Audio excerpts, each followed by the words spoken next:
নমস্কার, এনবিপি ইউনানি আয়ুর্বেদ রিসার্চ সেন্টারের বিশেষ অনুষ্ঠানে আমাদের সকল দর্শক বন্ধুদের আরো একবার জানাবো অনেক অনেক স্বাগত এবং আরো একবার আপনাদের ভালো রাখার প্রচেষ্টা। আর সব থেকে বেশি ভালো আপনি কখন থাকবেন বলুন তো? যখন আপনি সুন্দর থাকবেন, অর্থাৎ আয়নার সামনে দাঁড়ালে যেন আপনার নিজেকে 100তে 100 মনে হয়, কোনো খুঁত যেন নিজের চেহারায় ধরা না পড়ে। আর সেটা কখন সম্ভব? অবশ্যই আপনার স্কিন এবং আপনার হেয়ারের মধ্যে থেকে, কারণ ভগবান আমাদের যেমন করে পাঠিয়েছে তেমন তো অবশ্যই থাকবো, তবে সেটাকে কিন্তু আমরা পলিশিং করতে পারি, মানে সেটাকেই ঘষে মেজে আমরা সুন্দর কিন্তু করতে পারি। আপনার স্কিন যদি দীর্ঘদিন ধরে ভালো থাকে, আপনার চুল যদি সুস্থ থাকে, তাহলে আপনি দীর্ঘদিন সুস্থ থাকতে পারবেন। তার পাশাপাশি আরেকটা ইম্পর্টেন্ট দিক রয়েছে, সেটা হচ্ছে আপনার স্বাস্থ্য। যদি আপনার পেট ভালো থাকে, আপনার প্রত্যেকটা অর্গান ঠিকঠাক ভাবে কাজ করে, আপনার রক্ত সঞ্চালন যদি ঠিক হয়, আপনার খাওয়া দাওয়া, আপনার লাইফস্টাইল সবকিছু যদি একেবারে পরিপূর্ণ থাকে, তাহলে কেউ আপনাকে হারাতে পারবে না। আপনার কনফিডেন্স থাকবে সবসময় আপনার সাথে সাথে। এবং ঠিক এই বিষয়টা নিয়ে আমরা কিন্তু আলোচনা করি, অর্থাৎ দুটো দিক আমরা কিন্তু আপনাদের জন্য ভীষণ নজরে রাখি। এক তো আপনার স্বাস্থ্য, দ্বিতীয়ত আপনার সৌন্দর্য। আর এই দুটো দিক নিয়ে বর্তমানে কিন্তু ভীষণ রকম ভাবে ভাবনা চিন্তা করছে এনবিপি। স্বাস্থ্য নিয়ে দীর্ঘদিন ধরে ভাবনা চিন্তা তো ছিলই, তবে এনবিপি ইউনানি আয়ুর্বেদ রিসার্চ সেন্টার, যেখানে রিসার্চ ওয়ার্ক কিন্তু সবসময় জারি রয়েছে, এবং সেখানে আরেকটু বেশি ভাবনা চিন্তা স্কিন এবং হেয়ার নিয়ে, আরেকটু বেশি পথ চলা স্কিন এবং হেয়ার নিয়ে, আরেকটু বেশি পলিশড করা আপনাদের স্কিন এবং হেয়ারকে। তার জন্য বেশ কিছু নতুন পরিকল্পনা, বেশ কিছু নতুন টেকনোলজিকে নিয়ে আসা, এই সব কিছু নিয়ে কিন্তু আমাদের পথ চলছি আমরা, এবং সাথে অবশ্যই আপনারা রয়েছেন। সব বিষয়গুলোকে নিয়ে আজকেও আলোচনা করব। আমাদের সঙ্গে উপস্থিত রয়েছেন অবশ্যই অভিজ্ঞ চিকিৎসক, এনবিপি ইউনানি আয়ুর্বেদ রিসার্চ সেন্টারের medical adviser doctor S Bhaduri. প্রথমেই স্যারকে জানাবো অনেক অনেক ধন্যবাদ এবং স্বাগত। নমস্কার। পাশাপাশি রয়েছেন আপনারা। যে কোনো ধরনের প্রশ্ন থাকলে আপনারা কিন্তু ফোন করুন, কথা বলুন স্যারের সাথে, এবং আমাদের বিষয় তো নিশ্চয়ই থাকবে।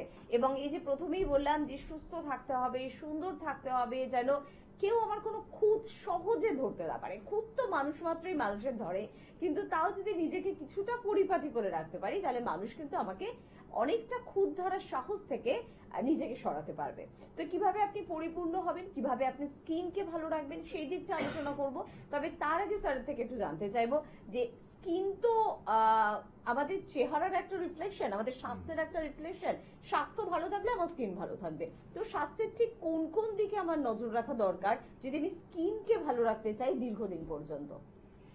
দেখুন, আমাদের স্কিন হচ্ছে আমাদের শরীরের সবচেয়ে আউটার মোস্ট লেয়ারিং, সবচেয়ে আউটার মোস্ট পার্ট, মানে সবচেয়ে বাইরের দিকে যে অংশটা আমাদের শরীরের, তা হচ্ছে স্কিন। এবং স্কিন হচ্ছে সবচেয়ে বড় অর্গান শরীরের।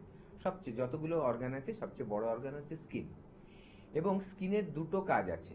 একটা হচ্ছে প্রথমত আমাদের যে ইন্টারনাল যত অর্গানস আছে, মাংসপেশি থেকে শুরু করে সব পুরো বডি, তাকে কি করে? প্রোটেক্ট করে। কিভাবে? বাইরের যে যত সব পলিউশন আছে, ধুলোবালি আছে, নোংরা আবর্জনা আছে, সবগুলোর থেকে স্কিনকে শরীরকে প্রোটেক্ট করে হচ্ছে আমাদের স্কিন। দ্বিতীয়ত, যত রকম ইনফেকশন হতে পারে, সেই ইনফেকশন গুলো যাতে শরীরের ভেতরে প্রবেশ না করতে পারে, তার জন্য কিন্তু প্রোটেকশনের কাজ করে আমাদের স্কিন। তো এই দুইভাবে কিন্তু স্কিন আমাদের কাছে খুব গুরুত্বপূর্ণ, এবং তার জন্যই স্কিনকে ভালো রাখাও কিন্তু আমাদের একটা গুরুত্বপূর্ণ কাজ। কারণ আমরা সবসময় একটা জিনিস বলেছি আয়ুর্বেদে, যে যদি আমরা সুস্থ থাকতে চাই, শরীর কিন্তু নিজেই নিজেকে সুস্থ করতে পারে। আমাদের প্রয়োজনটা কি? আয়ুর্বেদ কি করবে? যে সেই পরিবেশটা তৈরি করে দেবে আমাদের শরীরকে, যেই পরিবেশে থাকলে সে সবসময় সুস্থ থাকতে পারবে। এটাই হচ্ছে আয়ুর্বেদ। তার জন্য আয়ুর্বেদ চিকিৎসার কোনো নেগেটিভ এফেক্ট নেই, কোনো সাইড এফেক্ট যেটা বলে সেগুলো নেই। এবং একজন ব্যক্তি কিন্তু সম্পূর্ণভাবে মাথার চুল থেকে শুরু করে পায়ের নখ অবধি সম্পূর্ণভাবে সুস্থ থাকতে পারে এই আয়ুর্বেদ চিকিৎসার মাধ্যমে। তো সেক্ষেত্রে আমাদের যখন স্কিনের কথাটা বলছি, স্কিনের যে পরিচর্যা সেটা একটু প্রথমে বলি, তারপরে আমরা স্কিনের বিভিন্ন রোগ সম্বন্ধে আলোচনা করব। তো স্কিনের যে পরিচর্যা, প্রথম কি করতে হবে?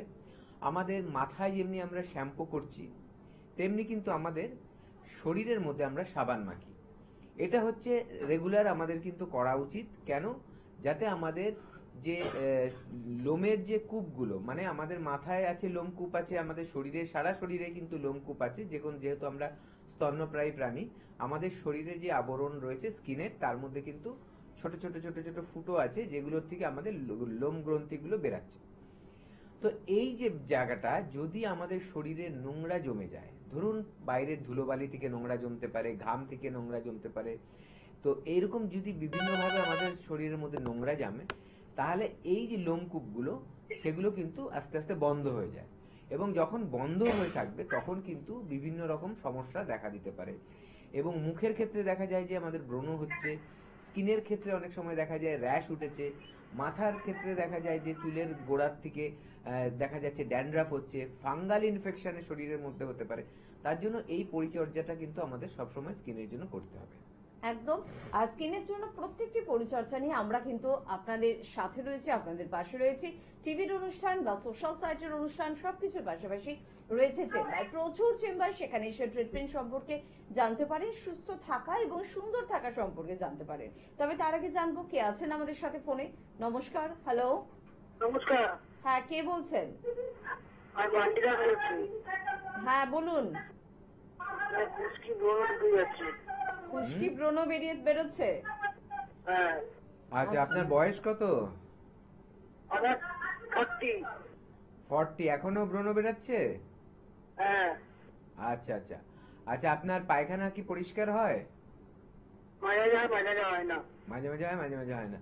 আচ্ছা, পেটে কোনো রকম ব্যথা বা গ্যাস, অ্যাসিডিটি এগুলো থেকে আপনি ভোগেন? হ্যাঁ, ভুগতে। এগুলো আছে। আচ্ছা, আপনার খাদ্য খাবারের ধরনটা বলুন।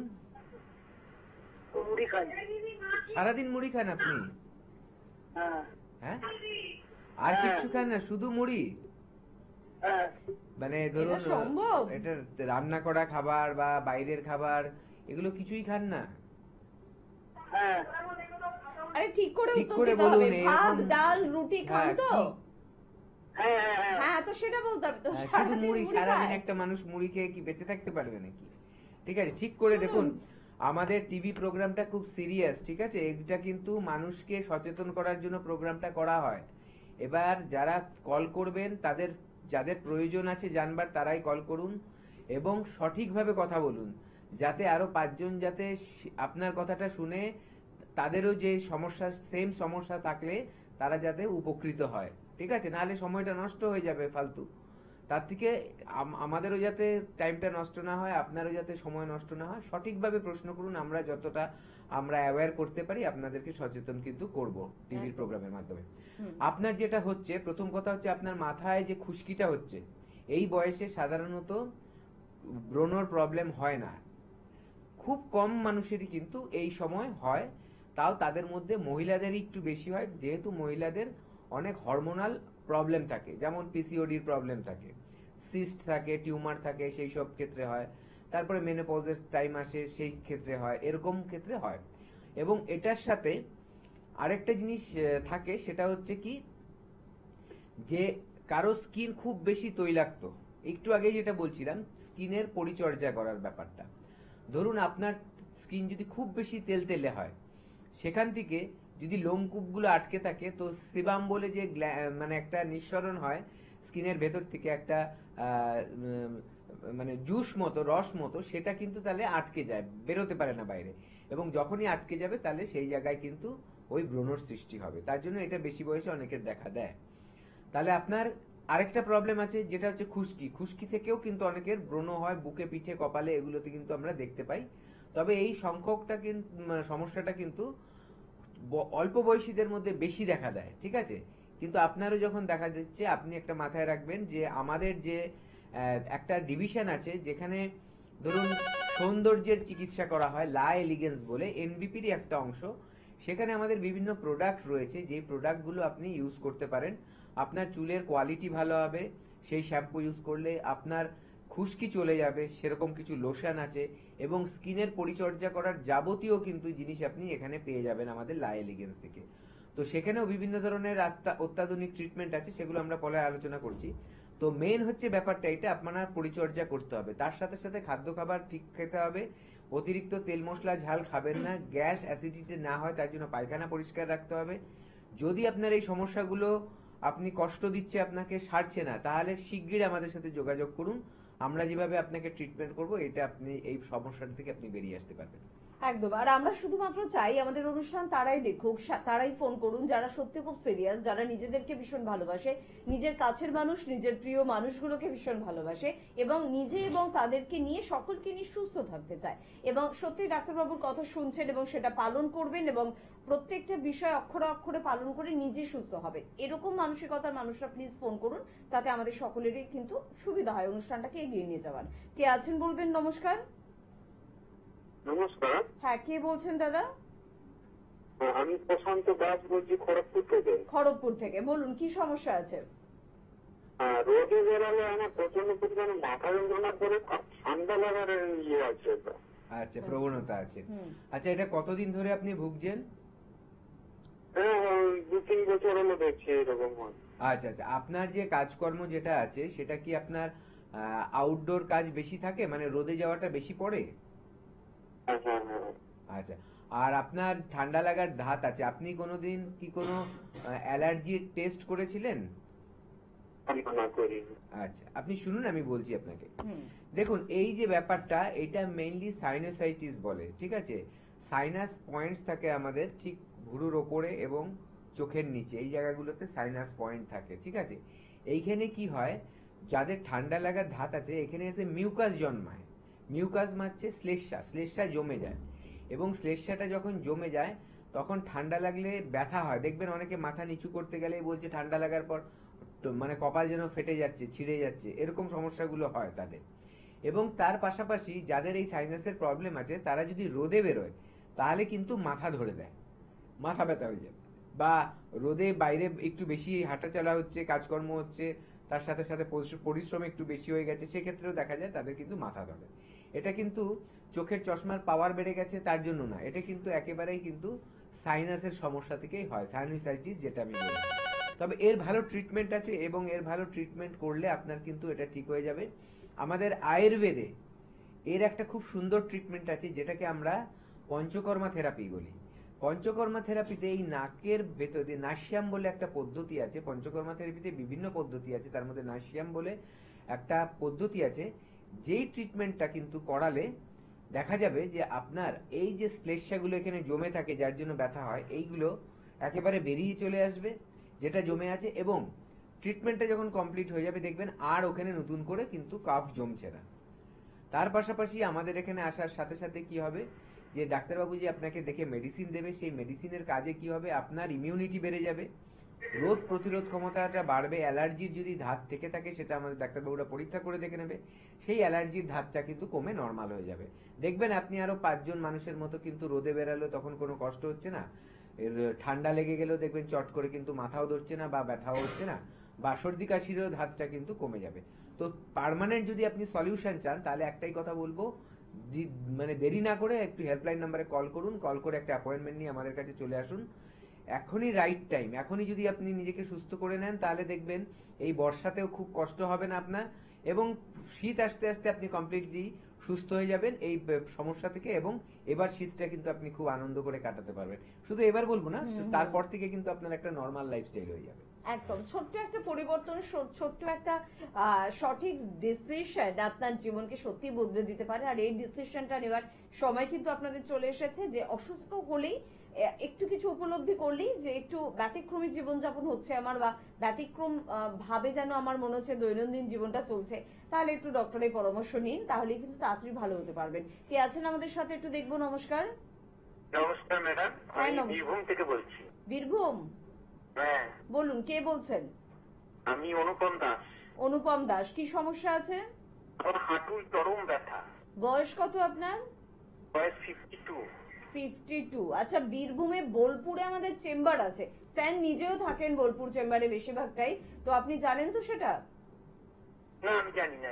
আচ্ছা আচ্ছা, বেশ, এটা সুবিধা যে আপনার কাছাকাছি বোলপুর চেম্বার। এবার হ্যাঁ, বলুন, বোলপুর কাছাকাছি। কোথাও দেখিয়েছেন, কোনো ডক্টর দেখিয়েছেন? স্যারকে একটু জানান। না না না, কোনো ডাক্তার দেখাই। আচ্ছা, আপনার সমস্যাটা কি হয় একটু খুলে বলুন, আমি আপনাকে বোঝাচ্ছি ব্যাপারটা তাহলে। আমার হাঁটুতে চরম ব্যথা 3-4 মাস ধরে। আচ্ছা, এটা কি 3-4 মাস ধরে হচ্ছে? ওটা কি হাঁটলে পরে বেড়ে যায় বা শোয়ার থেকে উঠলে বেড়ে যায়, এরকম কিছু একটু সমস্যা হয়? হাঁটলে পরে একটু বাড়ে, এমনি শোয়া টোয়াতে কোনো কষ্ট হয় না। আর আপনার ওজনটা কেমন? ওজন 40 কেজি। 40 কেজি। হাইট কত আপনার? হাইটটা কত বলবো, 3 ফুট হবে। 3 ফুট? হুম, না না, আপনার হাইট 4 ফুট হবে। আচ্ছা, আপনি সঠিকভাবে জানেন না, তাই তো? না না, আমি সঠিকভাবে জানি না। আচ্ছা আচ্ছা, ঠিক আছে, আপনি শুনতে থাকুন, আমি বলছি। দেখুন, প্রথম কথা, এই যে হাঁটুর সমস্যা, এটা সাধারণত আমাদের কাছে যে পেশেন্টগুলো আসে তাদেরকে যখন আমরা পরীক্ষা নিরীক্ষা করে দেখি, তাদের 90% হাঁটুর সমস্যায় দেখা যায় যে অস্টিও আর্থারাইটিস হয়েছে। এই অস্টিও আর্থারাইটিসটা এমন একটা রোগ যেটা হাড় ক্ষয় হয়ে যায়।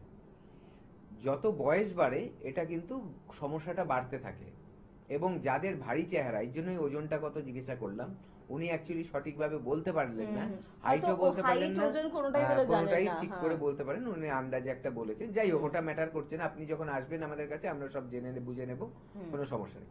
যাদের ওজন বেশি, যতটা হওয়া উচিত তার থেকে বেশি রয়েছে, বা আপনি দেখলেও বুঝবেন যে মোটা চেহারা, তাদের ক্ষেত্রে কিন্তু এই আর্থারাইটিস বা এই হাঁটুর ব্যথা সমস্যাটা আরো বাড়াবাড়ি হয়ে যায়। কেন বাড়াবাড়ি হয়ে যায়? অস্টিও আর্থারাইটিসে কি হয়? প্রথম যে ব্যাপারটা হয় যে ওখানে একটা রস থাকে, দুটো হাড়ের যাতে লেগে না থাকে, দুটো হাড় যাতে দূরে দূরে থাকে, তার জন্য ওখানে একটা সাইনোভিয়াল ফ্লুইড থাকে, ঠিক আছে? ওখানে একটা ক্যাপসুলের মতো, মানে দুটো হাড়কে বেঁধে রাখে একটা ক্যাপসুলের মতো, একটা থলির মতো। যেই থলিটার ভিতরে কি থাকে, যে লিকুইড কিছু থাকে, তেল তেলে জিনিস। তাতে কি হয়, হাড়টা একটা আরেকটার সাথে টাচও হয় না। দ্বিতীয়ত যে ব্যাপারটা হয় যে ওখানে মানে ঘষা খায় না, যেহেতু মানে স্মুথলি মুভমেন্ট করতে পারে। আমরা যে হাত নাড়াচ্ছি, পা নাড়াচ্ছি, হাঁটছি, বসছি, উঠছি, সবকিছু সময় তখন ওটা স্মুথলি হয়, মানে গ্রিসের কাজ করে, মানে একটা তেলের কাজ করে।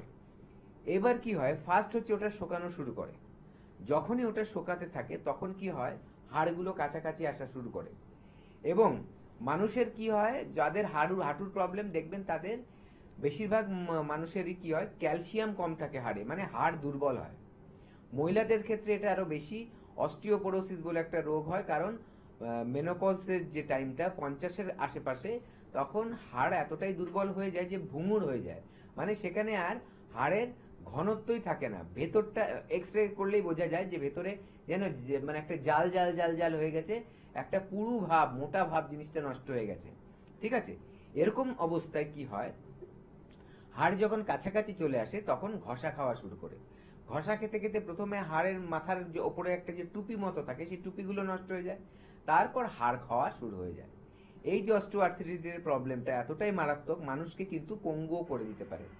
অনেকে আমাদের কাছে চলে আসে যাদেরকে ডাক্তাররা অ্যাডভাইস করেছে যে আপনার এটা অপারেশন করতে হবে, নি রিপ্লেসমেন্ট করতে হবে, কিন্তু অনেকেই চায় না এই নি রিপ্লেসমেন্ট করতে, কারণ অনেকেই এই অভিজ্ঞতা আছে আশেপাশের লোকেদের থেকে যে নি রিপ্লেসমেন্ট করেও ভালো হয়নি, এবং একটা সার্জারি অনেকেই অ্যাভয়েড করতে চায়। তো ওইরকম মানুষরাও যখন আমাদের কাছে আসে, আমরা কিন্তু তাদেরকে সুস্থতা দিতে পারি, কারণ আমাদের এখানে সার্জারি করা হয় না, কিন্তু আয়ুর্বেদায় পঞ্চকর্মা থেরাপি এমন একটা পাওয়ারফুল পদ্ধতি, যার মাধ্যমে কিন্তু এই সমস্যাগুলোকে কন্ট্রোল করা যায় এবং ইমপ্রুভমেন্ট দেওয়া যায় সেই পেশেন্টকে, যাতে পেশেন্ট সুস্থভাবে নর্মালভাবে হেঁটে চলে বেড়াতে পারে। একদম। তো আমরা অস্থির বিষয়গুলো নিয়ে কিন্তু বারংবার আপনাদের সাথে আলোচনা করি, যে কোনো ধরনের অস্থি, যে কোনো জায়গার সমস্যা, যে কোনো জয়েন্টের সমস্যা, সেটা বিগ জয়েন্ট হোক বা স্মল জয়েন্ট হোক, সবকিছু ট্রিটমেন্ট কিন্তু রয়েছে আমাদের এনবিপিতে। আসবো পরে অন্য কোনো এপিসোড এটা নিয়েও আলোচনা করব। তবে তার আগে কে আছেন? নমস্কার, হ্যালো, একটু কথা বললে বোধহয় শুনতে পেতাম। হ্যালো, যাক, আমরা যে বিষয়টা নিয়ে আলোচনা করছিলাম আবারও শুনবো, আমরা স্কিন ওরিয়েন্টেড বিভিন্ন কথা বলছিলাম, আর একটু শুনি। হ্যাঁ, তো এবার আমরা স্কিনের যেটা যত্নের কথা বললাম সেটার পরে এবার আর চলে আসি যে রোগগুলো। স্কিনের দেখুন অনেক রোগ আছে, এটা আমরা দুটো ভাগে ভাগ করে দিতে পারি। কিছু রোগ আছে মানুষকে এতটাই ক্ষতি করে দেয় যে মানুষের বড় বড় আরো রোগ চলে আসে। আর কিছু রোগ আছে হয়তো আপনার ভেতরে কোনো ক্ষতি করছে না, কিন্তু আপনার সৌন্দর্যকে নষ্ট করছে। তো আমরা প্রথমে এই রোগগুলো নিয়ে কথা বলি, যেগুলো মানুষকে অনেক বেশি ক্ষতি করে দেয়। তার মধ্যে রয়েছে কিন্তু সোরাইসিস। এই সোরাইসিস এমন একটা স্কিনের রোগ যেখানে কি হয়, ইমিউনিটি নষ্ট হয়ে যায়। মানুষের ইমিউনিটি নষ্ট হলে কি হয়, রোগ প্রতিরোধ ক্ষমতাটা কমে যায়, এবং যে কোনো রোগ অ্যাটাক করতে পারে। তো এই সোরাইসিস যে রোগটা, সেটাই কি হয় যে আমাদের যে ইমিউনিটি যেটা বললাম, সেটা শরীরের এগেনস্টে গিয়ে কাজ করা শুরু করে, এবং দেখা যায় এক একটা জায়গায় চামড়া ওঠা শুরু হলো প্রথমে, সেখানে আস্তে আস্তে কালচে হওয়া শুরু হলো, তারপরে দেখা যাচ্ছে সেখান থেকে আস্তে আস্তে রস বেরোচ্ছে, তারপরে দেখা যাচ্ছে রক্ত বেরোচ্ছে। এই সমস্যাগুলো কিন্তু আসতে থাকে, এবং এটা এত ক্রিটিক্যাল রোগ। এটা কিন্তু মডার্ন যে আজকাল যে ট্রিটমেন্ট, তাতে বলা হচ্ছে সোরাইসিস কোনোদিন সারেই না, কিন্তু আয়ুর্বেদ বলছে শরীরকে যদি শোধন করা যায়, তার বিভিন্ন প্রক্রিয়া আছে, শোধন করা যায়, তখন কিন্তু মানুষের একটা রোগ শরীর থেকে বের করে দেওয়া যায়, বা তাকে সেই রোগটাকে নির্মূল করা যায়। অবশ্যই তার জন্য সঠিক পদ্ধতি দরকার হয়, সঠিক সময় দরকার হয়, যেটা এনবিপি করে আসছে এত বছর ধরে। তো সেই রকম কিন্তু রোগ একটা কিন্তু সোরাইসিস। তো এই সোরাইসিস রোগটায় মানুষ কিন্তু প্রচন্ড ভোগে, শরীর থেকে চামড়া ওঠা শুরু করে, লাল হয়ে যায়, চুলকোতে থাকবে, রস পড়বে। আবার দেখা যাচ্ছে সোরাইসিস থেকে আরো একটা মারাত্মক রোগ হয়ে যায়, যেটা হচ্ছে সোরিয়াটিক আর্থারাইটিস। সারা শরীর কিন্তু ব্যথার সৃষ্টি হয়, শুধু চুলকোনো, জ্বালা, চুলকোনো মানে এগুলো নয়, তার সাথে সাথে ব্যথা, শরীরের মধ্যে কামড়ানো ব্যথা, সারা হাত পায়ে শরীরের যে কোনো জায়গায় এতটাই ব্যথা হয়, মানুষ মনে করে যে আমি বেঁচে থেকে আর কি হবে, এতটা সে মানে বিরক্ত হয়ে যায়, এতটা কষ্ট সে সহ্য করতে হয়। তো এরকম রোগেরও কিন্তু ট্রিটমেন্ট আমাদের এনবিপিতে রয়েছে, এবং এখানে মানুষ সুস্থ হয়েছে তার রেকর্ডও রয়েছে। অনেকই পেশেন্ট আমাদের এখানে এসে বলে এটা সারবে তো, তাহলে ট্রিটমেন্ট করব। আমরা তাদেরকে ভরসা দিই যে আপনি আজকে যে কন্ডিশন থেকে নিয়ে এসছেন, আপনি বেশি দিন না, মাস খানিক বা 1.5 মাস 2 মাসের পরেই বুঝবেন যে আপনি কত তফাৎ হয়ে গেছে, এবং ট্রিটমেন্ট করতে করতে আস্তে আস্তে জিনিসটাকে আমরা ঠিক করে তুলি। একদম অবশ্যই আমরা ডক্টর আবার এই বিষয়ে আমরা আলোচনা করব, স্যারের সাথে এই বিষয়গুলো শুনবো। তবে তার আগে আরেকটা গুরুত্বপূর্ণ বিষয়, সেটা হচ্ছে যে কোথায় আপনারা স্যারদের পাচ্ছেন, কোথায় কোথায় আমাদের চেম্বার রয়েছে। তার মধ্যে রয়েছে অবশ্যই কিন্তু আরামবাগ। সবার আগে যদি আরামবাগের কথা বলি, ডক্টর এ হালদারকে কিন্তু আপনারা পেয়ে যাচ্ছেন। যারা হুগলির বন্ধুরা রয়েছেন তারা আরামবাগ চেম্বারে বা এদিকে বেলুর চেম্বারে কিন্তু যোগাযোগ করতে পারেন। তাই অবশ্যই একটু ফোন করে একটু কথা বলে নেবেন যে কোন চেম্বারটা আপনার জন্য সুবিধার। শিলিগুড়িতে আপনারা পেয়ে যাচ্ছেন, কিন্তু এবার শিলিগুড়িতে থাকছেন ডক্টর বি শর্মা, তার জন্য কিন্তু অবশ্যই আপনাদের ফোন করতে হবে, কথা বলে নিতে হবে। বাঁকুড়ায় পেয়ে যাচ্ছেন ডক্টর এ হালদারকে। আলিপুরদুয়ারে আমাদের চেম্বার রয়েছে, আলিপুরদুয়ারে এবারে কিন্তু আপনারা পেয়ে যাচ্ছেন আমাদের সংস্থার ডিরেক্টর ডক্টর বি শর্মাকে। পুরুলিয়ায় পেয়ে যাচ্ছেন ডক্টর এ হালদারকে। গুয়াহাটিতে চেম্বার রয়েছে ডক্টর এস ঘোষালকে পাচ্ছেন। বোলপুরে পেয়ে যাচ্ছেন ডক্টর এস ভাদুরীকে। ঝাড়গ্রামে আমাদের চেম্বার রয়েছে এবং সেখানে পেয়ে যাচ্ছেন ডক্টর এ হালদারকে। বনগাঁয় চেম্বারে পেয়ে যাচ্ছেন ডক্টর এন ভট্টাচার্যকে। ক্যানিং এ পাচ্ছেন ডক্টর আর দেকে। রায়গঞ্জে পাচ্ছেন ডক্টর এস ঘোষালকে। কাকদ্বীপে পাচ্ছেন ডক্টর বি শর্মাকে। এবারে কিন্তু স্যার থাকছেন কাকদ্বীপ চেম্বারে, তাই একটু ফোন করে নেবেন। এবং তার পাশাপাশি বলবো খড়গপুর চেম্বারে পেয়ে যাচ্ছেন ডক্টর এন ভট্টাচার্যকে। মালদায় পাচ্ছেন ডক্টর এস ঘোষালকে। বহরমপুরে পাচ্ছেন ডক্টর এ হালদারকে। কোচবিহার চেম্বারে পেয়ে যাচ্ছেন ডক্টর এস ঘোষালকে। জামশেদপুরে পেয়ে যাচ্ছেন ডক্টর এন ভট্টাচার্যকে। পেয়ে যাচ্ছেন অবশ্যই কৃষ্ণনগর চেম্বারে ডক্টর এ হালদারকে। হেরিয়া চেম্বারে এবারে কিন্তু থাকছেন ডক্টর বি শর্মা। মেচেদা চেম্বারে থাকছেন ডক্টর বি শর্মা। অর্থাৎ মিদনাপুরের দিকের বন্ধুদের জন্য আরেকটা সুখবর যে আপনারা কিন্তু হেরিয়া এবং মেচেদা চেম্বারে স্যারকে পাচ্ছেন। টিভি স্ক্রিনে দেওয়া নাম্বারে একটু ফোন করে কথা বলে নেবেন। হলদিয়া চেম্বারে পেয়ে যাচ্ছেন ডক্টর এ হালদারকে। আসানসোলে পাচ্ছেন ডক্টর বি শর্মাকে। বর্ধমানে পাচ্ছেন ডক্টর এন ভট্টাচার্যকে।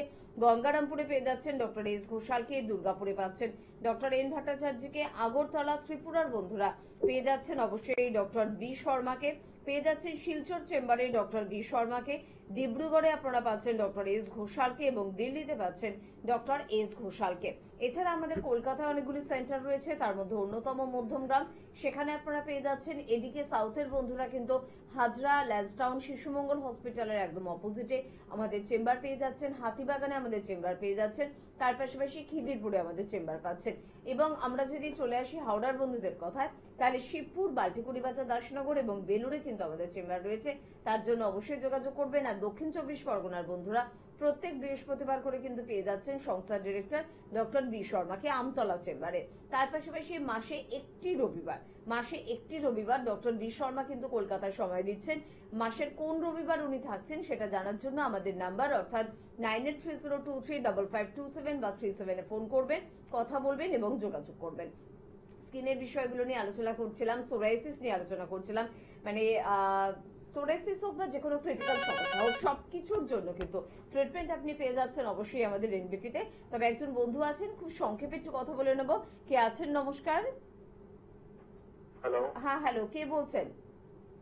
রতনহাল্লা বলছি, কোথা থেকে বলছেন? গড়িয়া থেকে বলছি। গড়িয়া থেকে। কি সমস্যা আছে একটু বলবেন? সমস্যা বলতে আমার চোখ থেকে একটু জল কাটে। চোখ থেকে জল কাটে। আচ্ছা, আচ্ছা, আপনার কি কোনো চোখের পাওয়ার বেড়েছে বা এরকম ডাক্তার দেখিয়েছেন, চোখের ডাক্তার? না, চোখের কোনো চশমা বা চোখের ডাক্তার কিছু দেখায়নি। এখন ইদানিং মানে এখন নতুন করেই দেখতে পাচ্ছি এই সমস্যাটা হচ্ছে আমার।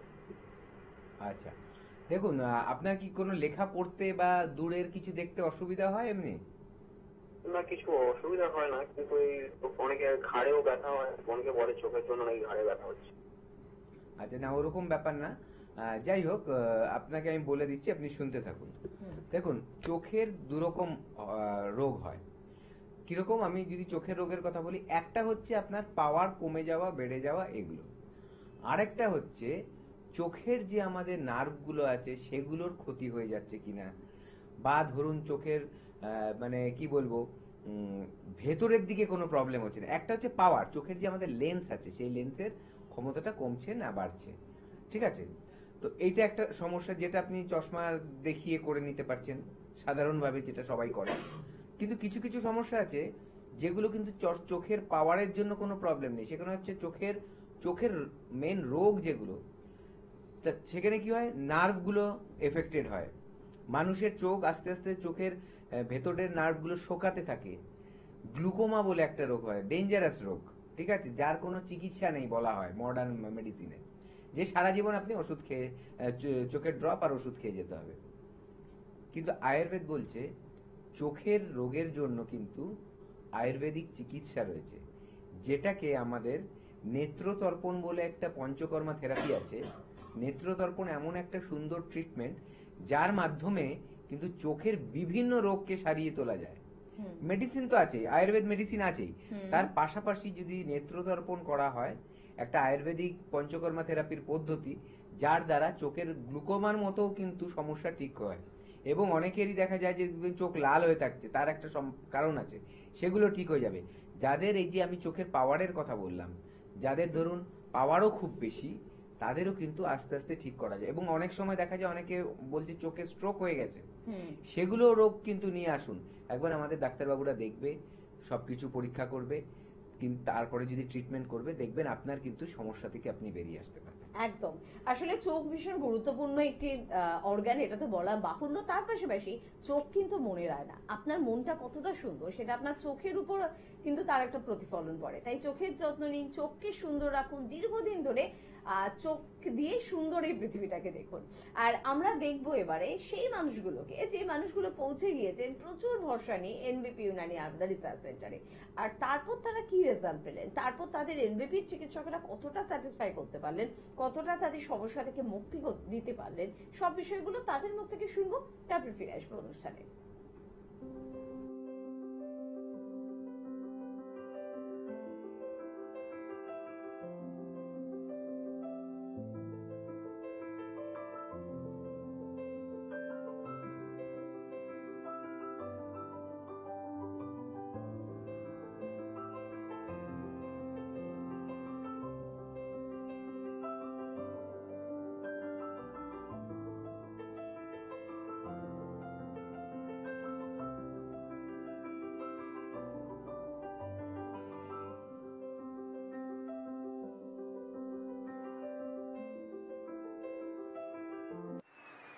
আমি দমদম সিঁড়ি থানের কাছে থাকি। আমি এখানে পঞ্চকর্ম থেরাপি নিয়ে, আমার হাঁটুতে অর্থোরাইটিস বাদ আছে, কোমরে ঘাড়ে কন্ডাইটিস আছে, এইখানে পঞ্চকর্ম নিয়ে অনেকটা মোটামুটি ভালো আছে। আপনি কতদিন ধরে করছেন? আমি আজকে 13 দিন। 13 দিন ধরে। আপনার মানে চলতে ফিরতে হাঁটুতে প্রবলেম হচ্ছিল? হ্যাঁ, চলতে ফিরতে বসতে, আমি নিচুতে বসতে পারি না। আচ্ছা, তা এখানে আপনি থেকে পঞ্চকর্ম করছেন না ডেলি যাতায়াত করছেন? আমি ডেলি যাতায়াত করি। ডেলি যাতায়াত করে এখানে পঞ্চকর্ম করছেন, তাই তো? হ্যাঁ। কতদিন করছেন? আজকে 13 দিন। তা এখন কেমন আছেন?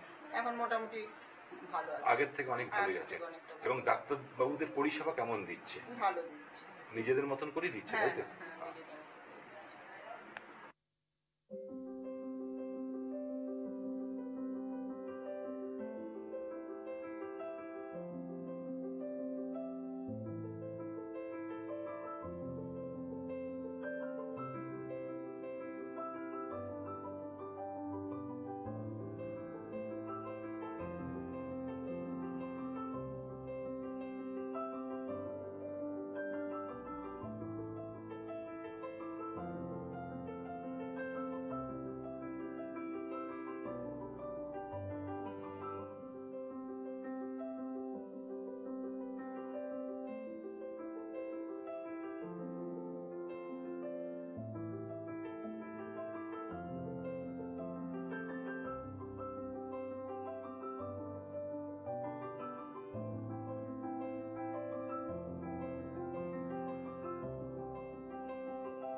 কি ধরনের প্রবলেম হয়েছিল? রিমোটের প্রবলেম হয়ে গেছিল।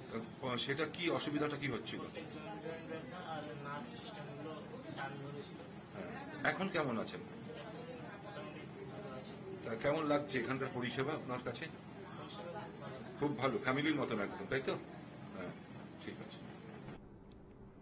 এনবিপি ইউনানি আর্বুদ রিসার্চ সেন্টারের অনুষ্ঠানে আরো একবার আমাদের সকল দর্শক বন্ধুদের জানাবো অনেক অনেক স্বাগত। আর এনবিপি মানে জানেন তো, মানে নতুন বন্ধুদের জন্য এটা বলছি যে কোনো ক্রিটিক্যাল বা ক্রনিক ডিজিজের ট্রিটমেন্ট কিন্তু হয় আমাদের এনবিপি ইউনানি আর্বুদ রিসার্চ সেন্টারে। পুরনো বন্ধুরা সবটাই জানেন, তারা হয়তো আমাদের কাছে আসছেন, ট্রিটমেন্ট নিচ্ছেন, ভালো হচ্ছেন, আরো 10 জনকে পাঠাচ্ছেন।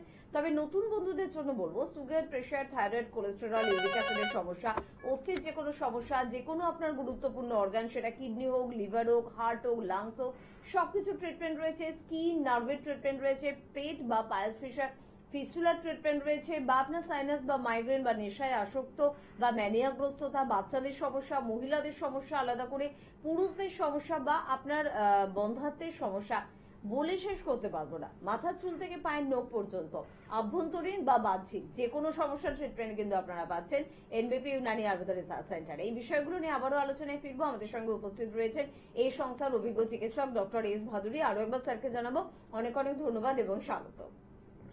পাশাপাশি আমাদের সাথে একজন বন্ধু আছেন, ফোনে একটু কথা বলে নি, তারপর আমরা বিষয়ে আবারও ফিরবো। কে আছেন? নমস্কার। নমস্কার, আমি সঙ্গীতা বলছি। কোথা থেকে বলছেন? মেদিনীপুর। মেদিনীপুর থেকে। বলুন, কি সমস্যা আছে? উঠছে, প্রচুর চুল। বয়স কত আপনার? বয়সটা 24? হ্যাঁ। আচ্ছা, আপনার হজমের কোনো সমস্যা আছে, যে গ্যাস, অ্যাসিডিটি হওয়া বা কনস্টিপেশন? না না, আচ্ছা, আর আপনার থাইরয়েডের কোনো সমস্যা কি আছে? থাইরয়েড টেস্ট করা হয়। আর আরেকটা কথা বলছি, আপনার কি পিরিয়ডস এর কোনো সমস্যা হয়? হ্যাঁ হ্যাঁ। পিরিয়ডস এর সমস্যা হয়। আর আপনার 24 বছর বয়স, আপনার কি করেন এখন, কি করছেন? House wife. House wife. Baby হয়ে গেছে? হ্যাঁ হয়ে গেছে। কত বড় বেবি? 6 মাসের। 6 মাসের। আচ্ছা, আপনি শুনতে থাকুন, আমি বলছি। হুম। দেখুন, এই যে প্রশ্ন করলে কারণগুলো বেরিয়ে আসে, ঠিক আছে? কি হয়, যখন প্রেগন্যান্সি আসে তখন হচ্ছে মেয়েদের হরমোনাল একটা চেঞ্জ আসে। হরমোনাল চেঞ্জের মধ্যে একটা তখন স্কিনের প্রবলেম দেখা যায়। কি দেখা যায়? যে মেছেদা হয়ে যায় অনেকের, এই যে যেটা আমরা মেলাসমা বলি, গালের ওপরে হয়ে যায়। এবং সেটা এক একজনের এতটা মারাত্মক হয় যে মনে হয় যেন একটা প্রজাপতি মুখের ওপরে বসে আছে, ঠিক আছে, একদম নাকের ওপর দিয়ে গিয়ে 2 মুখ ঢেকে দেয়। এটাকে বলা হচ্ছে মাস্ক অফ প্রেগন্যান্সি। এই কথা, এই মুখোশের মতো লাগে দেখতে, এবং এটাকে বলা হয় মাস্ক অফ প্রেগন্যান্সি। আবার বেবি হওয়ার পরে আস্তে আস্তে আস্তে কোনো ট্রিটমেন্ট ছাড়া এটা কিন্তু আবার চলে যায় কারো কারো ক্ষেত্রে। যার ক্ষেত্রে চলে না গেল তার কিন্তু এটা একটা সমস্যা, সারা জীবনের একটা সমস্যা হয়ে দাঁড়িয়ে যায়। তেমনি এই চুল পড়াটা বেবি যখন ছোট থাকে, মানে প্রেগন্যান্সির পরে, ঠিক আছে, মোটামুটি 2-3 মাস পরে কিন্তু চুল পড়া শুরু করে মহিলাদের, অতিরিক্ত মাত্রায় চুল পড়ে। এবং দেখবেন বাড়ির বয়স্করা কি বলবে, দিদিমা ঠাকুমারা, এই যে ও এখন থুতু বের করছে মুখ দিয়ে, বুদবুদি করছে, তার জন্য মায়ের চুল পড়ছে। ওটা একটা কথার কথা। মেন হয় কি, ওই সময় একটা হরমোনাল চেঞ্জেস আসছে ল্যাকটেটিং মাদারের, মানে যেহেতু ওইটা বাচ্চাদের ব্রেস্ট ফিডিং হয়, মায়ের মানে সেই সময় দুধ তৈরি হয়, তার আগে থেকেই তৈরি হয়, মানে সে বাচ্চা পান করে সেটা, তো ওই টাইমে হরমোনাল চেঞ্জেস আসে। তার মধ্যে এইটাও একটা চেঞ্জেসের এফেক্ট হয়, মানে ব্যাড এফেক্ট, যে চুল পড়া শুরু হয়ে যায়। তো আপনি ঘাবড়াবেন না। প্রথম কথা যেটা আছে, বেবিকে ব্রেস্ট ফিড করাবেন। এটা আমি সব মায়েদেরকেই বলি যে বেবিকে সবসময় ব্রেস্ট ফিড করাবেন যতদিন আপনার মানে পারমিট করবে বডি। কারণ হচ্ছে এটা একটা এমন জিনিস, দুজনের লাভ হয়, বেবিরও লাভ হয়, মায়েরও লাভ হয়। বেবির লাভ হয় কি, বেবির ইমিউনিটি বেড়ে যায়, রোগ প্রতিরোধ ক্ষমতার কোনো ওষুধ তত কাজ করবে না যত মায়ের দুধ কাজ করবে, ঠিক আছে? এর জন্য প্রত্যেক মানে জীবজন্তু, মানুষ, সবার ক্ষেত্রে কিন্তু মায়ের স্তন্যপান করাটা একটা বাঞ্ছনীয়, মানে একদম বাধ্যতামূলক হয়, এবং ওটাই তার ফুড। এবং ফুডটার মধ্যে এমন জিনিস থাকে, তারা সারা জীবনের ইমিউনিটি ওখান থেকে তৈরি হয়। দেখবেন ঝগড়া লাগলে কি হয়, সিনেমায় আমরা ডায়লগ দেখি না, মায়ের দুধের কথাটা উঠে আসে কেন? কারণ শক্তি, পুষ্টি, এতটাই পাওয়ারফুল জিনিস মায়ের দুধ। এটা হচ্ছে বাচ্চার লাভ হলো। এবং যদি কোনো মা স্তন্যপান না করায় তার বাচ্চাকে, ব্রেস্টে যদি দুধ রয়ে যায়, সেখান থেকে কিন্তু ক্যান্সারও হতে পারে, ব্রেস্ট ক্যান্সার। তার জন্য কেউ নিজে ভাববেন না যে আমি ব্রেস্ট ফিডিং করালে আমার ফিগার নষ্ট হয়ে যাবে, এগুলো একদম বাজে কথা, ঠিক আছে? ওটার সাথে কোনো সম্পর্ক নেই। অবশ্যই ব্রেস্ট ফিডিং করাবেন, যারা করবেন না তারা কিন্তু পরে নিজেরা পস্তাবেন, ঠিক আছে? তাই এটা মাথায় রাখবেন। তো এই টাইমে যে হরমোনাল চেঞ্জগুলো আসছে, তার মধ্যে চুলের প্রবলেমটাও একটা প্রবলেম। কিছু ঘাবড়াবেন না, আপনি যেরকম ভাবে বাচ্চাকে মানুষ করছেন মানুষ করুন, বাইরের খাবার যত কম খাওয়াবেন তত ভালো।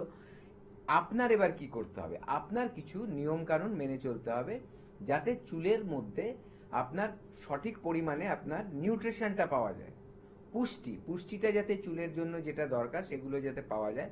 তার জন্য এখানে আপনি শুধু ঘরে বসে শুনলে হবে না, একবার একটু কষ্ট করে আমাদের চেম্বারে এসে দেখাতে হবে, পুরো ডিটেলস দেখাতে হবে, এবং কিভাবে কি করতে হবে, কোন মেডিসিন খেতে হবে, কোনো ট্রিটমেন্ট হবে, তারপরে কতদিন হবে, সব কিন্তু আপনি গাইডেন্স আমাদের ডাক্তারবাবুদের কাছ থেকে পেয়ে যাবেন।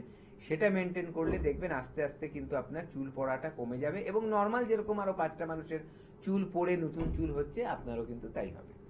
কিন্তু এটা তো বুঝলাম স্যার যে ও মানে বাচ্চার মা, সবে 6 মাস বাচ্চা, ব্রেস্ট ফিডিং করাচ্ছে, সেজন্য ওর একটা হেয়ার ফলিং একটা স্বাভাবিক বিষয়।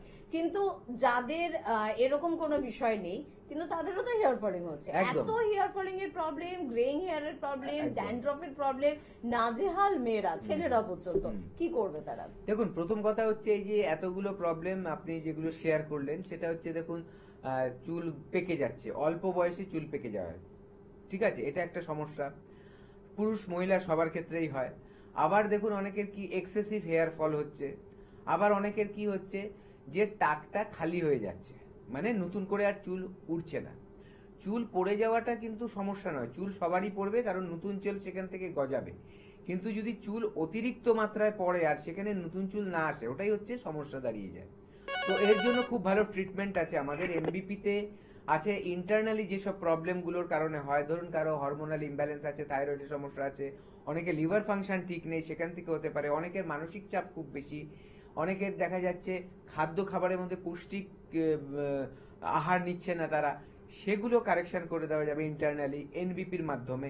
সেরকম মেডিসিন রয়েছে, সেরকম লাইফস্টাইল ম্যানেজমেন্ট রয়েছে, সেখানে যোগ ব্যায়াম রয়েছে, পঞ্চকর্মা থেরাপি রয়েছে, সবকিছুর মাধ্যমে। এবং তার সাথে সাথে কিছু কিছু ব্যাপার রয়েছে যেখানে বাইরে থেকে কিছু ট্রিটমেন্ট দেওয়া হয়, যেটা আমাদের এনবিপিরই আরেকটা ডিভিশন, যেটাকে বলা হচ্ছে লা এলিগেন্স, যেখানে সৌন্দর্যটা, চুল ভেতর থেকে গজাচ্ছে, এটা গজাচ্ছে না, সেটাকে ঠিক করা গেল ঔষধের মাধ্যমে। চুল বাইরে এসে সুন্দর লাগবে দেখতে, সেটা কিন্তু লা এলিগেন্স সেখানে কাজ করে। সেখানে বিভিন্ন অত্যাধুনিক চিকিৎসা রয়েছে, বিভিন্ন থেরাপি রয়েছে। এই থেরাপিগুলো দেখলে দেখবেন আপনার চুলের ঘনত্ব বেড়ে যাবে, দেখা যাবে আপনার চুলটা লম্বা হচ্ছিল না লম্বা হচ্ছে, চুলটা খুব ড্রাই হয়ে আছে, প্রাণ নেই, সেগুলো সুন্দর হয়ে যাবে। এই সব জিনিসগুলো কিন্তু চুলের ক্ষেত্রে আপনারা পেয়ে যাচ্ছেন। তো যাদেরই যে কোনো সমস্যা হোক, হেল্পলাইন নাম্বারে কল করুন, সবচেয়ে সোজা হেল্পলাইন নাম্বারে কল করে আমাদের একটা অ্যাপয়েন্টমেন্ট নিয়ে চলে আসুন। একদম। পরের বন্ধুর সঙ্গে একটু কথা বলবো, কে আছেন বলবেন। নমস্কার। হ্যালো, হ্যাঁ হ্যালো, কে বলছেন? হ্যাঁ আমি বরানগর থেকে বলছি। বরানগর থেকে বলছেন, নামটা শুনবো। আমার নাম সুস্মিতা রায়। আচ্ছা, বয়স কত সুস্মিতা? 24 বছর। 24 বছর। কি সমস্যা হচ্ছে বলো? মানে আমার না চুল পেকে যাচ্ছে। 24 বছরে চুল পেকে যাচ্ছে? আমরা তো জাস্ট হ্যাঁ, এটাই আলোচনা আলোচনা করছিলাম। করবো। আচ্ছা, লিভার ফাংশনের কোনো সমস্যা আছে? Gas, acidity? হ্যাঁ, একটু গ্যাসের প্রবলেম আছে। পায়খানা পরিষ্কার হয় রেগুলার? হ্যাঁ, মানে মাঝের মধ্যেই না একটু গ্যাস অম্বলের সমস্যা আছে। হ্যাঁ, না বলছি পায়খানা কি ডেইলি পটি ক্লিয়ার হয়? পটি ডেইলি ক্লিয়ার হয়, তাই তো? হ্যাঁ হ্যাঁ। আচ্ছা, আর এমনি চুলের মধ্যে কালার টালার করা হয়? না, চুলে কোনো কালার করি না। কালার করা হয়। আচ্ছা, চুলের যে পেকে যাচ্ছে এটা কতদিন ধরে? এটা আমি 2-3 মাস ধরে লক্ষ্য করছি, মানে চুল পেকে যাচ্ছে। আচ্ছা, ঠিক আছে, আমি বলছি শুনুন। প্রথম কথা হচ্ছে চুলটা পাকা মানেটা কি, চুল যে পেকে যাওয়া এটার মানেটা কি। আমাদের কিন্তু স্কিনের নিচে একটা পিগমেন্ট থাকে, মেলানিন বলে একটা পিগমেন্ট থাকে, ঠিক আছে? সেই পিগমেন্ট মানে হচ্ছে রং, সেই রংটা কি কালারের হয়? কালো কালারের হয়। এবার আমাদের গায়ের রং এবং চুলের রং সেটা নির্ধারণ করে দেয় কে? ওই পিগমেন্টটা, মানে ওই কালারটা, মেলানিনটা, মূল বস্তুটা। এবার যার শরীরে যত বেশি থাকবে মেলানিন, তার গায়ের রং এবং তার চুলের রং তত বেশি কালো হবে। যার শরীরে যত কম থাকবে, তার শরীরে তত বেশি গায়ের রং আর চুলের রং তত বেশি সাদা হবে। ঠিক আছে? এবার কি হয়, কিছু কিছু সময় দেখা যায় যে চুলের গোড়ার থেকে সেই মেলানিনটা নষ্ট হয়ে গেছে। ধরুন আপনার 25টা সাদা চুল দেখতে পাচ্ছেন, মানে তার মানে 25টা চুলের গোড়া থেকে আপনার কিন্তু মেলানিনটা নষ্ট হয়ে যাচ্ছে, আর সেখানে তৈরি হচ্ছে না। যার কারণে আপনার মেলানিনটা না থাকার কারণে আপনার চুলটা যখন বাড়ছে তখন কিন্তু সাদা চুল হয়ে বেরোচ্ছে। এইটা গেল। দ্বিতীয়ত আরেকটা ব্যাপার হচ্ছে কি, এই যে মেলানিনটা কমে যাচ্ছে, তাহলে সেটা যদি স্কিনেরও কোথাও হয়, যেখানে ধরুন আপনার হেয়ারের ফলিকেলটা নেই, মানে চুলের গোড়া নেই, তাহলে সেখান থেকেও কিন্তু সাদা হতে পারে, যেটা আমরা ভিটিলিগোর ক্ষেত্রে দেখতে পারি, বা আমরা বলবো সেতির ক্ষেত্রে দেখতে পারি। ঠিক আছে? বা ধরুন বিদেশিরা যারা অতিরিক্ত সাদা চামড়া, দেখবেন ওদের স্কিনের প্রবলেম আছে, স্কিন ক্যান্সার হয় ওদের বেশি। এই যে মেলানিনটা কিন্তু আমাদের স্কিনকে প্রোটেক্ট করে বিভিন্ন রেডিয়েশন থেকে, ইউভি রেডিয়েশন থেকে স্কিনটাকে প্রোটেক্ট করে। ঠিক আছে? তো সেই ক্ষেত্রে এটা ভালো জিনিস, কিন্তু যদি সেটা অতিরিক্ত কারো বাড়া শুরু করে তাহলে মেচেদার মতো সমস্যা হয়ে যায় আমাদের ক্ষেত্রে। আবার যদি কারোটা কমতে থাকে তাহলে চুল পেকে যায়, বা ধরুন সেতির মতো সমস্যা হতে থাকে। তো আপনার যে চুলের পেকে যাচ্ছে, এইটাই হচ্ছে মেন কারণ। এবার এটা কেন হচ্ছে সেটার জন্য আবার আপনার একবার আসতে হবে, এসে আমার ডাক্তারবাবুদের দেখাতে হবে। এনবিপিতে এসে ডাক্তারবাবুরা দেখে প্রপার ট্রিটমেন্ট করবে, ডায়াগনোসিস করবে, ট্রিটমেন্ট করবে। সেইভাবে দেখবেন আস্তে আস্তে আপনার আর চুল, যে আর যতগুলো চুল আছে সেগুলো আর কিন্তু সময়ের আগে পাকবে না। কারণ কি, বয়সের সাথে সাথে মেলানিন কমবে, এটা স্বাভাবিক। তার জন্যই দেখবেন যার যত বয়স বাড়ে দেখবেন চুলটা পাকা শুরু করে। কিন্তু সেই জিনিসটা যদি অল্প বয়সে আর চলে আসে, তার মানে সেটা একটা সমস্যা হয়ে দাঁড়িয়েছে। তো সেটাকে ঠিক করতে গেলে অবশ্যই আমাদের কাছে আসতে হবে। একদম। স্কিন হেয়ার এই বিষয়গুলো নিয়ে আজকে একটু আলোচনা করতে সত্যি ইচ্ছে করছিল, সে কারণে করছি। কয়েকটা সৌন্দর্যের বিষয় নিয়ে আলোচনা করব, তবে তার আগে স্যার বলছিলেন যে এমন কিছু সমস্যা, যে সমস্যাটা স্কিনের আমাদের খুব কষ্ট দেয়, তার মধ্যে একটা সোরিয়াসিস রয়েছে, মানে শুধু শারীরিক কষ্ট না, মনের কষ্ট দেয়। আরেকটা হচ্ছে অবশ্যই কিন্তু সেতির মতন সমস্যা। খুব সংক্ষেপেই শুনবো, অনেক বন্ধুরা রিকোয়েস্ট করেছেন একটু যদি টিভির অনুষ্ঠানে বলা হয় যে সেতির ট্রিটমেন্ট কি রয়েছে এনবিপিতে? হ্যাঁ, অবশ্যই সেতির কিন্তু ভালো ট্রিটমেন্ট রয়েছে এনবিপিতে। এখানে এলে কিন্তু আপনি ট্রিটমেন্ট পেয়ে যাবেন। এবং তার পাশাপাশি বলে দিই, ধরুন এটাকে দেরি করবেন না। ঠিক আছে? কেন বলছি, এই যে আমি একটু আগে বললাম যে পিগমেন্টেশনটা নষ্ট হয়ে গেলে সেতিটা চলে আসে। সেতি, দেখুন সেতিতে কেউ মারা যায় না, কিন্তু মানসিকভাবে এতটা দুর্বল হয়ে যায়, সে কিন্তু নিজেকে একটু গুটিয়ে নিতে চায়। তাই ওরকম পরিস্থিতি আসতে দেবেন না। আর যে কোনো রোগ যত অল্পতে আপনি নিয়ে আসবেন তত তাড়াতাড়ি সেরে যাবে, আপনার সমস্যা কম হবে। এই সেতির ক্ষেত্রেও আরেকটা জিনিস আপনাকে বলে দিচ্ছি, যে খাদ্য খাবারে যাদেরই সেতি আছে, দুধের জিনিস এবং আমিষ জিনিস আজকে থেকে বন্ধ করে দিন। প্রথম এটা করুন, মানে একসাথে খাওয়া বন্ধ করব? একসাথে খাওয়া বন্ধ করুন। সবচেয়ে ভালো হয় যদি আপনি এখন অ্যাভয়েডই করেন। ঠিক আছে? যত অ্যাভয়েড করবেন তত ভালো। আর একসাথে মাছ আর ডিম, দুধ, এটা তো খাবেনই না, এটা তো খাওয়াই যাবে না, কোনো মানুষের খাওয়া যাবে না। মাছ খেলেন তারপরে শেষ পাতে দুধ খেয়ে নিলেন বা দুধের আইটেম খেয়ে নিলেন, একেবারে না। ঠিক আছে? এইটাকে বর্জন করুন। এবং একটাই কথা বলবো, রোগটাকে পুষে রাখবেন না, তাড়াতাড়ি আসুন, এসে দেখান। যত কম থাকবে তত ভালো। দেখবেন কারো সেতির কালারটা থাকে কেমন, সাদা হয়ে গেছে, কারো থাকে লালচে।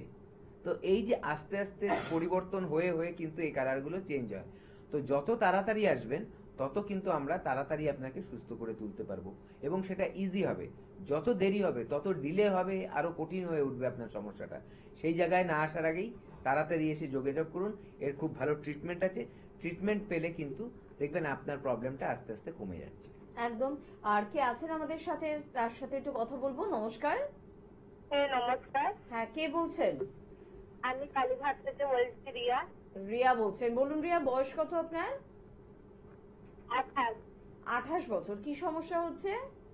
প্রচুর গ্যাস অম্বল হয়ে যাচ্ছে। গ্যাস অম্বল হচ্ছে 28 বছর। বাইরের খাবার কি খাওয়া হয় বেশি? হ্যাঁ, বাইরে খাবারও খাওয়া হয়, ঘরোয়া খাবারও খাওয়া হয়। আর ঘরের রান্নায় কি তেল মশলা খুব বেশি হয়? হ্যাঁ, তেল মশলা তো হয় একটু। আর পায়খানা পরিষ্কার হয় কি? হয়। রেগুলার পরিষ্কার হয়? না, মাঝে মাঝে হয় না। আচ্ছা। আর এই কতদিন ধরে ভুগছেন এই গ্যাস অম্বলের সমস্যায়? হ্যাঁ, হয়ে গেল 2-3 মাস ধরে। 2-3 মাস ধরে। শুনতে থাকুন, আমি বলছি। দেখুন, এই গ্যাস অম্বলের সমস্যাটা আজকাল কিন্তু প্রায় ঘরেই দেখা যায়, ঠিক আছে? তার প্রধান কারণ হচ্ছে আমাদের খাদ্য খাওয়া। শুধু খাদ্য খাওয়া কি রকম বলবো, যে শুধু যে আপনি তেল মশলা খাচ্ছেন শুধু তাই নয়, আপনার সঠিক টাইমে সঠিক খাবারটা খেতে হয়, এটা একটা জিনিস। দ্বিতীয় কথা হচ্ছে কি খাচ্ছেন সেটা একটা ম্যাটার করে, ঠিক আছে? তৃতীয় কথা হচ্ছে আপনার যে আয়ুর্বেদ ম্যাথে বলেছে আপনার কি মানে মানে আপনার কি প্রকৃতি, আপনার পিত্ত না সেটা হচ্ছে কফ, এগুলো জেনে নিতে হয় আগে, ঠিক আছে?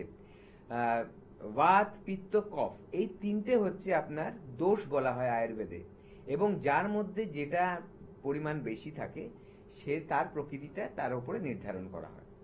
যাদের ধরুন পিত্ত প্রকৃতির আছে তাদের মধ্যে কিন্তু এই অ্যাসিডিটির ধাতটা খুব বেশি। যাদের বাত প্রকৃতি তাদের মধ্যে গ্যাসের ভাবটা খুব বেশি। তাহলে যদি কারোর মধ্যে এই বাত আর পিত্ত এই দুটোর দোষটা যদি অতিরিক্ত থাকে তাহলে তার অ্যাসিডও হবে, গ্যাস হবে। তার জন্য কি করতে হবে? সঠিক টাইমে খাদ্য খাবার খেতে হবে, যাতে আপনার খাওয়ার হজমটা ঠিক মতো হয়। কারণ যাদের অতিরিক্ত পিত্ত দোষ, তার মানে তার অ্যাসিডের মাত্রাটা বেশি। তাহলে আমি যদি ঠিক টাইমে খাই তাহলে অ্যাসিডটা কি করে? হজম করিয়ে দেয়। তাহলে আমার পেটে জমে থাকবে না, হজম করিয়ে সেটা তার কাজ কমপ্লিট করে ফেললো, তাহলে হজমও ভালো হলো। এবার আমি ঠিক মতো খেলাম না, আর এমন কিছু খেলাম যার মধ্যে আরো অ্যাসিড বাড়িয়ে দেয় শরীরের মধ্যে, তাহলে কি হবে? তাহলে আপনার অ্যাসিডটা অতিরিক্ত মাত্রায় হয়ে যাবে, গলা বুক জ্বলবে, মানে খেতে ইচ্ছে করবে না, বুকের মাঝখানে ব্যথা করবে। এগুলো হচ্ছে অ্যাসিডের সিমটম। এবং তার সাথে সাথে দেখা গেল আপনার কনস্টিপেশন হয়ে গেছে। কনস্টিপেশন হলেই কি হবে? আপনার বাত প্রকৃতি যেটা বলছি, বায়ু প্রকৃতি, এইটা কিন্তু মানে এই দোষটা কিন্তু আপনার শরীরের মধ্যে বেড়ে যাবে। তখন কি হবে? আপনার বুক ব্যথা করবে, কারণ হচ্ছে বায়ু যেখানে গিয়ে বাধা দেবে সেখানে ব্যথা হবে। পিঠে কখনো কামড় মারছে মনে হবে, পেটের এই দিকে ব্যথা, ওই দিকে ব্যথা, এগুলো তো থাকবেই। তার সাথে সাথে যাদের জয়েন্ট পেন আছে তাদেরও কিন্তু ব্যথা বেড়ে যাবে। তো আপনার যে রিয়া আপনি ফোন করেছিলেন, প্রথম যেটা আপনার করতে হবে সেটা হচ্ছে ঘুম থেকে উঠে হালকা গরম জল 1 গ্লাস, পারলে 2 গ্লাস আপনার খেয়ে নিতে হবে। তারপরে কি করতে হবে? আপনার স্টুলটা যাতে যায় তার জন্য একটু হাঁটাচলা করুন বা একটু যোগাসন করুন, অল্প পেটের ব্যায়ামগুলো করুন, করে আপনি পটিতে যাবেন। পটিতে গেলে পটিটা দেখবেন 1-2 দিন পর থেকে আপনার পটিটা ক্লিয়ার হওয়া শুরু হবে। হয়ে গেল পটি ক্লিয়ার হওয়ার। আমি কেন আধ ঘন্টা পর বললাম? আমাদের জল পেট থেকে আমাদের ইন্টেস্টাইনে যেতে আধ ঘন্টা সময় লাগে, পেটে আধ ঘন্টাই থাকে, তারপরে বেরিয়ে যায়, বিভিন্ন জায়গায় চলে যায়।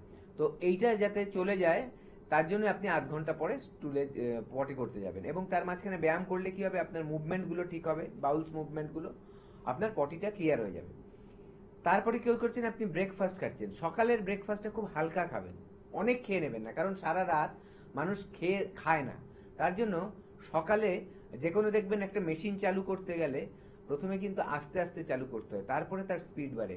আপনি দেখবেন একটা প্লেনও যখন টেক অফ করে প্রথমে আস্তে আস্তে যায়, আস্তে আস্তে আস্তে গিয়ে স্পিডটাকে সইয়ে নেয়, তারপরে যখন খুব জোরে ওঠার আগে খুব স্পিড দিয়ে ওপরে উঠে যায়, তার মানে তখন তার ম্যাক্সিমাম ফোর্সটা দিচ্ছে বা ম্যাক্সিমাম কাজটা করছে, ঠিক আছে? শরীরের মধ্যে তাই প্রথমে আপনি একদম হালকা খাবেন। খাবার পর দুপুরের খাবারটা খাবেন আপনি 12টা থেকে 1টার মধ্যে। কি বললাম? কি ধরনের খাদ্য খাবার খাবেন? যার মধ্যে শাকসবজি অতিরিক্ত বেশি মাত্রায় থাকবে, তারপরে মাছ মাংস ডিম যদি খান সেগুলো পরিমাণ কম থাকবে, এবং দুধের জিনিস আর মাছ মাংস ডিম একসাথে খাবেন না। আর তারপরে কি খাচ্ছেন? যে আপনি শাকসবজির পাশাপাশি একটা র স্যালাড, মানে ভেজিটেবল স্যালাড যেগুলো বলি, শসা, টমেটো, এগুলো আপনি খেতে পারেন। এবং খাদ্য খাওয়ার আধ ঘন্টা আগে এবং খাদ্য খাওয়ার 40 মিনিট পর জল খাবেন, মাঝখানটায় জল খাবেন না। বিকালে একদম অল্প কিছু চা ছোলা খাবেন, যেটার মধ্যে চিনি দেবেন না। আর রাত্রের ডিনারটা করে নেবেন যত তাড়াতাড়ি পারেন, এবং সেটাও হবে হালকা। ভাত খান, রুটি খান, সেটার পরিমাণটা একদম কম, শাকসবজি বেশি, এবং যাতে তার ঠিক 2 ঘন্টা পরে গিয়ে আপনি ঘুমোন। তার মানে 12টায় খেলে দুটোই ঘুমোতে হবে সেটা না করে আপনি 8টা 9টা 10টার মধ্যে খেয়ে যাতে 11টা 12টার মধ্যে ঘুমিয়ে পড়তে পারেন, আজকালকার লাইফস্টাইল অনুযায়ী বলছি। কিন্তু সাধারণ মতে আয়ুর্বেদ মতে বলে যে সূর্যাস্ত হওয়ার পর আর কোনো ভারী খাবার খাওয়া যাবে না। একদম। সময় ভীষণ সংক্ষিপ্ত, বন্ধু আছেন, একটু ওয়েট করাবো। আমি একটু চট করে আগে একটু বলে রাখবো যে কোথায় কোথায় আমাদের চেম্বার রয়েছে। আরামবাগে কিন্তু আমাদের চেম্বার রয়েছে, ডক্টর এই হালদারকে কিন্তু আপনারা পেয়ে যাচ্ছেন। অবশ্যই তার পাশাপাশি আমাদের শিলিগুড়ি এবং আলিপুরদুয়ারে চেম্বার রয়েছে। আর দুটি গুরুত্বপূর্ণ নর্থ বেঙ্গলের চেম্বারে এবারে কিন্তু থাকছেন আমাদের সংস্থার ডিরেক্টর ডক্টর বি শর্মা। তাই যারা যোগাযোগ করতে ইচ্ছুক স্ক্রিনে দেওয়া নাম্বারে কিন্তু একটু ফোন করে নেবেন। বাঁকুড়া চেম্বারে পেয়ে যাচ্ছেন ডক্টর এই হালদারকে, পুরুলিয়া পেয়ে যাচ্ছেন ডক্টর এই হালদারকে, গুয়াহাটি চেম্বারে পেয়ে যাচ্ছেন ডক্টর এস ঘোষালকে, বোলপুরে পেয়ে যাচ্ছেন ডক্টর এস ভাদুরীকে, ঝাড়গ্রামে আমাদের চেম্বার রয়েছে ডক্টর এই হালদারকে পাচ্ছেন, বনগাঁয় ডক্টর এন ভট্টাচার্যকে পাচ্ছেন, ক্যানিং চেম্বারে ডক্টর আর দে কিন্তু থাকছেন, রায়গঞ্জ চেম্বারে ডক্টর এস ঘোষালকে পেয়ে যাচ্ছেন, কাকদ্বীপে এবারে কিন্তু থাকছেন ডক্টর বি শর্মা, পেয়ে যাচ্ছেন খড়গপুর চেম্বারে ডক্টর এন ভট্টাচার্যকে, মালদায় পেয়ে যাচ্ছেন ডক্টর এস ঘোষালকে, বহরমপুর চেম্বারে পেয়ে যাচ্ছেন ডক্টর এ হালদারকে, কোচবিহার চেম্বারে পেয়ে যাচ্ছেন ডক্টর এস ঘোষালকে। পাশাপাশি আমাদের আরেকটি গুরুত্বপূর্ণ চেম্বার জামশেদপুর, সেখানে পেয়ে যাচ্ছেন ডক্টর এন ভট্টাচার্যকে, পেয়ে যাচ্ছেন অবশ্যই কৃষ্ণনগরের ডক্টর এ হালদারকে। খেরিয়া চেম্বার এবং মেচেদা চেম্বার দুটি চেম্বারে কিন্তু এবারে থাকছেন সংস্থার ডিরেক্টর ডক্টর বি শর্মা। হলদিয়ায় পেয়ে যাচ্ছেন ডক্টর এ হালদারকে, আসানসোলে পাচ্ছেন ডক্টর বি শর্মাকে, পেয়ে যাচ্ছেন বর্ধমান চেম্বারে ডক্টর এন ভট্টাচার্যকে, গঙ্গারামপুরে পাচ্ছেন ডক্টর এস ঘোষালকে, দুর্গাপুরে পাচ্ছেন ডক্টর এন ভট্টাচার্যকে, পেয়ে যাচ্ছেন আগরতলা অর্থাৎ ত্রিপুরার বন্ধুরা পেয়ে যাচ্ছেন এবারে ডক্টর বি শর্মাকে, শিলচরে পেয়ে যাচ্ছেন ডক্টর বি শর্মাকে, ডিব্রুগড় আর দিল্লিতে পাচ্ছেন ডক্টর এস ঘোষালকে। পাশাপাশি মধ্যমগ্রাম, হাজরা, হাতিবাগান এবং খিদিরপুরে কলকাতার বন্ধুদের জন্য চেম্বার রয়েছে, হাওড়ার বন্ধুদের জন্য শিবপুর, বাল্টিপুরি বাজার, দাসনগর এবং বেলুড়ে চেম্বার রয়েছে এবং দক্ষিণ 24 পরগনার বন্ধুদের জন্য প্রত্যেক বৃহস্পতিবার করে আমতলা চেম্বার রয়েছে। কে আছেন আমাদের সাথে ফোনে? নমস্কার। হ্যালো, নমস্কার। হ্যাঁ বলুন ম্যাডাম, কে বলছেন? ম্যাম বলছি ফাঙ্গাস ইনফেকশনটা কি একটু স্যার? আমরা শুনবো, আমরা অবশ্যই স্যারের থেকে শুনবো, তবে তার আগে আপনি বলুন কোথা থেকে ফোন করছেন? আমি বলছি সোনারপুর থেকে। সোনারপুর থেকে। আপনার কি এই ধরনের কোনো সমস্যা হয়েছে? হ্যাঁ, আমার এই পেছনের জায়গাটা না খুব চুলক হয়। আমি আচ্ছা। এখানে একটা ডাক্তার দেখিয়েছিলাম, বললো ফাঙ্গাস ইনফেকশন। ট্রিটমেন্ট চলছে তো আপনার? মানে ট্রিটমেন্ট করছি, আবার চুলক হচ্ছে। আবার হচ্ছে? কি জিনিস? এটা হয়, স্যার বলে দিচ্ছেন, সবটাই শুনে নিন টিভির সামনে। আচ্ছা, আপনি শুনতে থাকুন, আমি বলে দিচ্ছি। দেখুন, প্রথম কথা হচ্ছে আমাদের যেমনি ভাইরাস ইনফেকশন হয়, ব্যাকটেরিয়া ইনফেকশন হয়, তেমন ফাঙ্গাস ইনফেকশন হয়। এটাও একটা জীবাণু। এই জীবাণুটা বেশি অ্যাটাক করে দুটো জায়গায়, যেখানে মানুষ যদি খুব নোংরা থাকে, এটা আপনাকে উদ্দেশ্য করা বলা নয়, এটা আমি বলছি আর কি ইন জেনারেল। ধরুন রেগুলার স্নান করছে না, বা ধরুন রেগুলার ড্রেস চেঞ্জ করছে না, বা ধরুন অন্য কারো ধরুন একটা ইনফেকশন ছিল, আপনি হয়তো ওখানে গিয়ে থেকেছেন, কারো গামছা মানে কারো রয়েছে, সেই গামছাটা আপনি ইউজ করে নিয়েছেন, বা ধরুন আপনি কি বলবো, এরকম জামা কাপড় থেকেও চলে আসে, ঠিক আছে? এক জায়গায় ধরুন দুজনের জামা কাপড় আছে, একজনের ইনফেকশন আছে, তার থেকেও চলে আসতে পারে। এটা হচ্ছে একটা।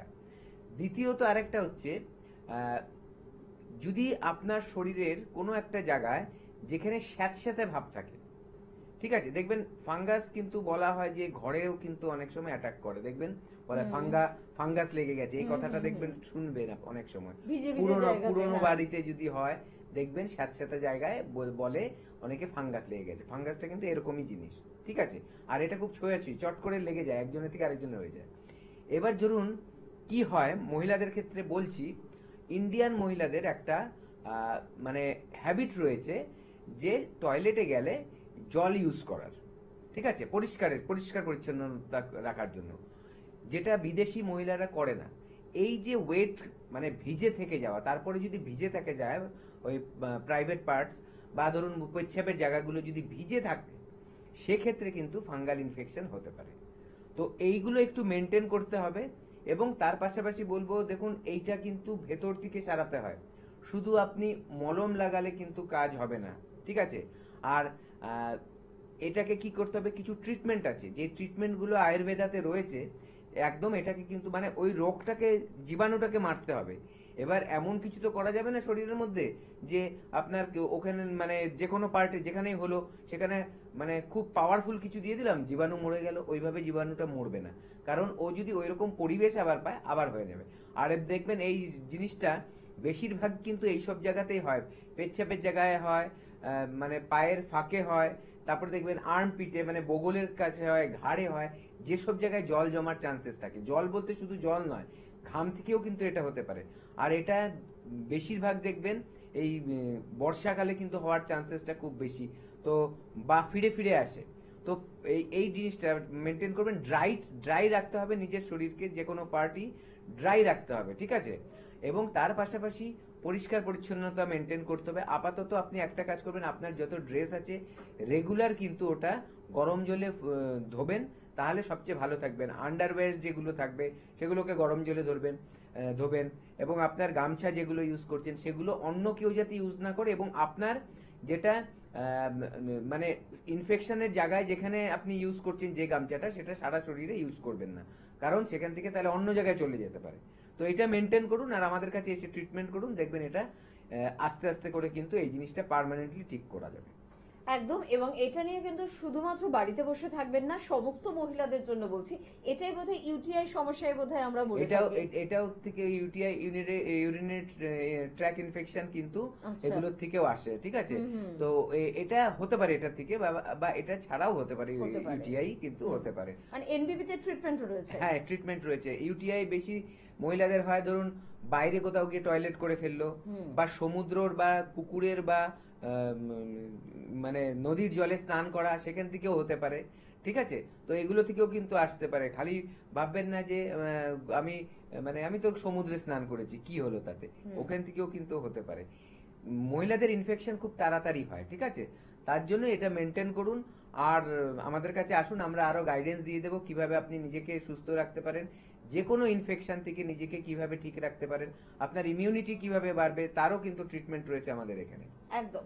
আর ইউটিআই সমস্যায় মহিলারা যারা ভুগছেন, হয়তো বলে উঠতে পারছেন না যে টিভির অনুষ্ঠানে এই বিষয়টাকে নিয়ে আবার কথা বলবো, এটা কোনো লজ্জার বিষয় না, এটা আমার আপনার যে কোনো মানুষের হতে পারে, মহিলাদের যেহেতু মূলত হয়। আপনারা যদি টিভির অনুষ্ঠানে ফোন নাও করতে চান, স্ক্রিনে যাচ্ছে আমাদের ফোন নাম্বার 9830235527 বা 37, সেই নাম্বারে ফোন করুন এবং আপনার বাড়ির কাছাকাছি চেম্বারে এসে একেবারে ডক্টরদের বলুন। ডাক্তারবাবুদের কাছে কোনো বিষয় লুকাবেন না, কারণ তারাই কিন্তু একমাত্র আপনার যে কোনো পার্টের সমস্যা নিয়ে পড়াশোনা করেছেন, দীর্ঘদিন ধরে বহু বছর ধরে পড়াশোনা করে তারা কিন্তু আপনাদের জন্য এই ট্রিটমেন্টগুলো জানেন কিভাবে করতে হবে।